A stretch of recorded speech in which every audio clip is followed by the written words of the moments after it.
দেখো বন্ধুরা, আজকে কিন্তু আমি অনেক ভোরবেলা উঠেছি। তো অনেক ভোরবেলা বলতে 4:30টার সময় উঠে পড়েছি। তো উঠে একদম বাসি ঘর ঝাঁট দিয়ে বাসি জামা কাপড় চেঞ্জ করে চলে এসেছি রান্নাঘরে। তো এত সকালে রান্না করার কারণটা হচ্ছে, তো রুটি তো এমনি রুটি করলে আর একটু দেরি হতো, আর একটু দেরি করে আসলে অসুবিধা হতো না। তো যেহেতু সবজিটা করব, আর তোমাদের দাদাভাই হচ্ছে 6টার মধ্যে বেরিয়ে যাবে। তো 6টার মধ্যে বেরিয়ে গেলে তো আমাকে তো সেইভাবে কাজবাজগুলো গুছাতে হবে। তো তার জন্য তাড়াতাড়ি উঠে রান্নাবান্না একটু কমপ্লিট করে নিই। তারপর তোমাদের দাদাভাই বেরিয়ে গেলে আবার একটু বিশ্রাম করতে পারবো। তো যতক্ষণ ও ঘরে আছে ততক্ষণ তাড়াতাড়ি করে কাজকর্মগুলো সেরে নিই। তো এদিকে আমার সবজি কমপ্লিট হয়ে গেছে।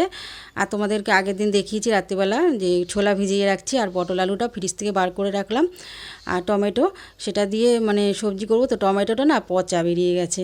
তো যাই হোক, টমেটোটা আর দেওয়া গেল না। তো এমনি আলু পটলের তরকারি করে নিলাম, একটু জিরে বাটা দিয়ে কাঁচা লঙ্কা চিড়ে। কাঁচা লঙ্কাটা আমি বাটলাম না, এমনি চিড়ে দিলাম। তো বাটতে গেলে না আমার হাতে লাগলেই জানি কেমন জ্বালা করে। তো দেখো ওইদিকে আমার রুটি তো সবজি কমপ্লিট হয়ে গেছে, চলে আসলাম ঘরে।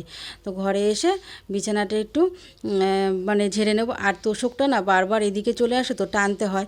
তো তার জন্য মানে আর চাদরটাকেও আমি মানে কেচে নিয়েছিলাম। তো কাঁচা চাদরটা আবার পাততে হবে বলে একটু দেরি করে বিছনার চাদরটা পেতে গুছাচ্ছি। আর ঘরটাকে আগে আগে ঝাড় দেওয়া হয়ে গেছে।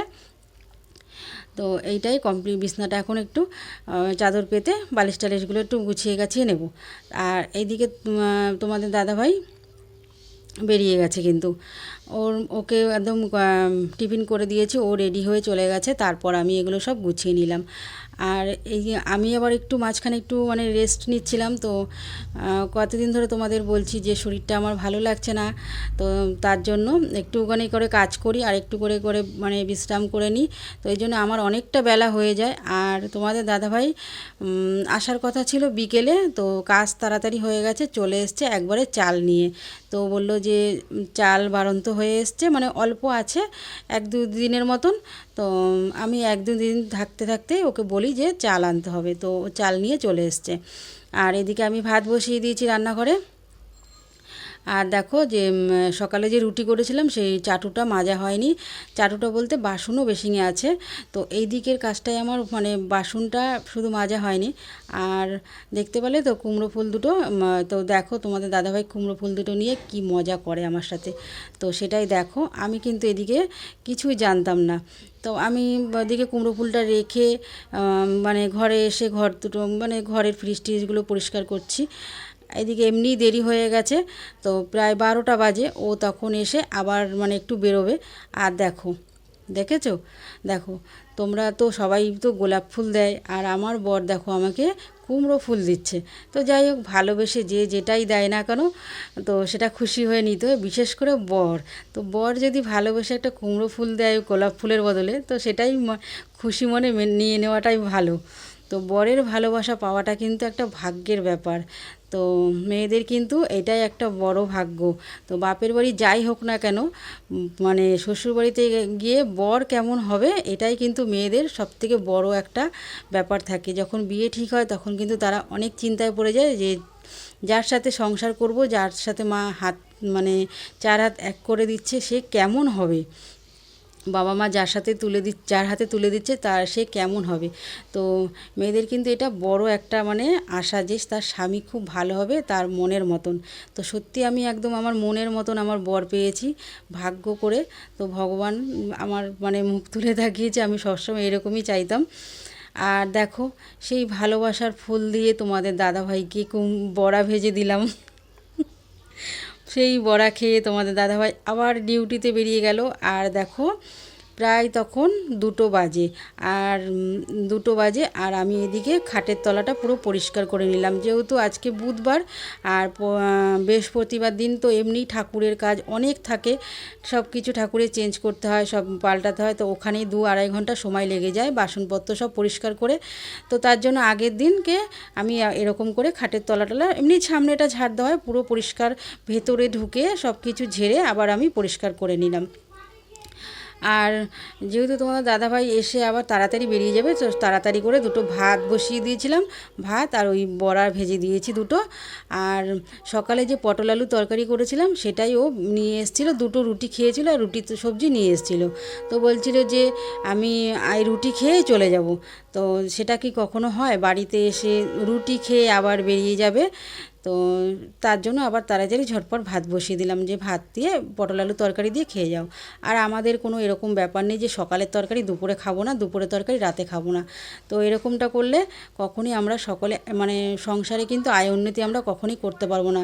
তো সংসারে একটুখানি সব কিছু মানিয়ে নিলে কিন্তু কম আয়ে অনেক কিছু করা যায়। তো এটাই হচ্ছে গিয়ে আমাদের মতন মেয়েদেরকে মানিয়ে নিতে হয় সব কিছু। তারপর দেখো আমার ঘরের সব কিছু মানে গুছানো হয়ে গেছে। আর এদিকে তো তোমাদের দেখালাম যে এদিকে ট্রলিটা নামানো রয়েছে, কিছু জামা কাপড় তোমাদের দাদাভাইকে বলবো একটু গুছিয়ে রাখতে, কাপড়গুলো ভালো করে ভাঁজ করে।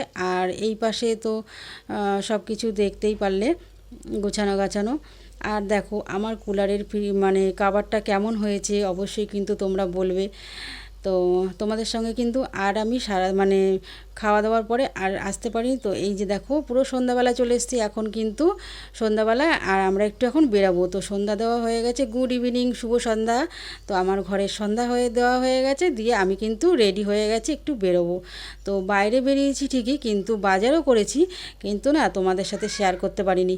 তো ফোনটা হাতে ছিল আর না মানে একটুকু খেয়াল নেই যে একটু ক্যামেরা অন করব। তো যাই হোক চলে এসেছি বাড়িতে, এসে তোমাদের সাথে সেটাই শেয়ার করছি কী নিয়ে আসলাম বাজার থেকে। তো যেহেতু বৃহস্পতিবার আর বুধবার আমরা আগের দিনকে বাজারে গিয়েছি, তো ফুল বেলপাতা, ঠাকুরের মিষ্টি আর একটু সবজি কিনে নিয়ে আসলাম। এখন তো বেশি সবজি এনে রাখাও যায় না, যেমন দাম তেমন নষ্ট হয়ে যায়। তো দুদিনের হয়তো এরকম 2 দিন 3 দিনের মতন সবজি নিয়ে আসি, এনে ফ্রিজে রেখে দিই এরকমভাবেই। তো একসাথে যে বেশি করে নিয়ে আসবো আনতে পারলেও আনি না, কেন যেহেতু নষ্ট হয়ে যাবে। তো নষ্ট হয়ে গেলে কিন্তু প্রচুর গায়ে লাগে, যা জিনিসের এখন দাম। তো অনেক বুঝে বুঝে সংসার চালাতে হয়।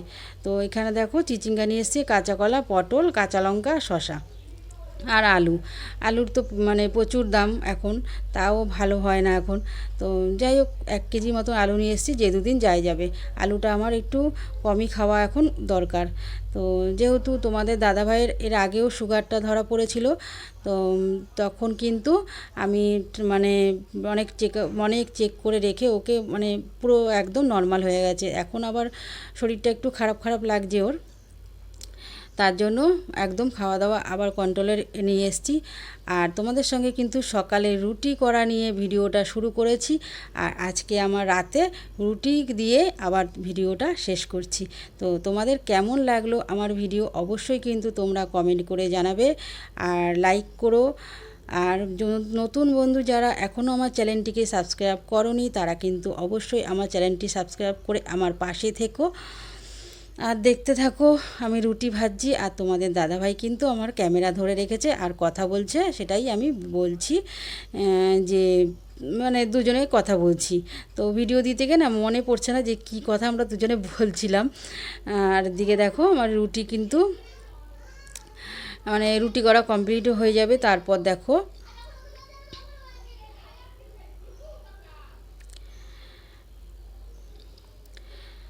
তো চলো আজকের মতো ভিডিও এখানেই শেষ করলাম। Good night, by.